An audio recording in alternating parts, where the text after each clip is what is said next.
श्री कृष्ण कहते हैं, हे भक्त, जो व्यर्थ की बातें करते हैं, जो निंदा और बकवास में डूबे रहते हैं, उनसे दूर रहो। उनकी संगति तुम्हारे मन से मेरा स्मरण छीन लेती है।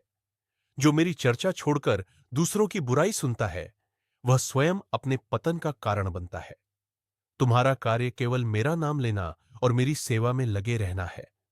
श्री कृष्ण कहते हैं, जब तुम अपना मन, बुद्धि और हर श्वास मुझे सौंप देते हो, तो तुम्हारे जीवन का समस्त भार मैं स्वयं उठा लेता हूं। हर श्वास के साथ राधा राधा का स्मरण करो। यही सच्चा श्वास अर्पण है और इससे हृदय में अपार आनंद भर जाता है। श्री कृष्ण कहते हैं, मेरा सच्चा भक्त अनुकूल में भी प्रसन्न रहता है और प्रतिकूल में भी मुस्कुराता है। जो कुछ भी घटित हो रहा है, उसे मेरा मंगल विधान समझो। जिसने मेरा आश्रय ले लिया, उसके शोक, मोह और भय सूर्य के सामने अंधकार की तरह नष्ट हो जाते हैं।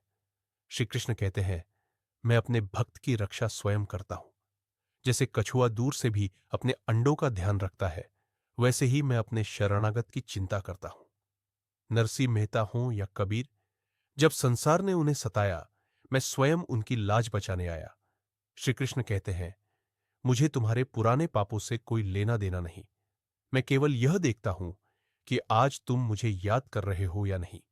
यदि आज तुम सुधर गए और मेरा नाम ले रहे हो, तो मेरे लिए तुम साधु ही हो।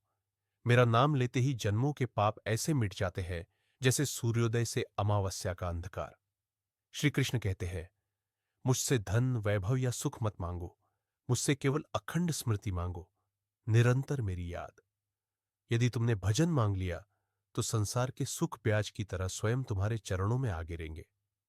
श्री कृष्ण कहते हैं, दृढ़ निश्चय कर लो। चाहे जीवन रहे या मृत्यु जैसा कष्ट आए, अब मेरा स्मरण नहीं छोड़ोगे। इस संसार में अतिथि की तरह रहो, क्योंकि तुम्हारा वास्तविक घर मेरा धाम है। श्री कृष्ण कहते हैं, जब तुम्हारा मन विषयों से हटकर मेरे नाम, रूप और लीला में लग जाता है, तब तुम जीते जी मुक्त हो जाते हो। उस अवस्था के लिए किसी और प्रमाण की आवश्यकता नहीं। वही स्वयं परम सत्य है।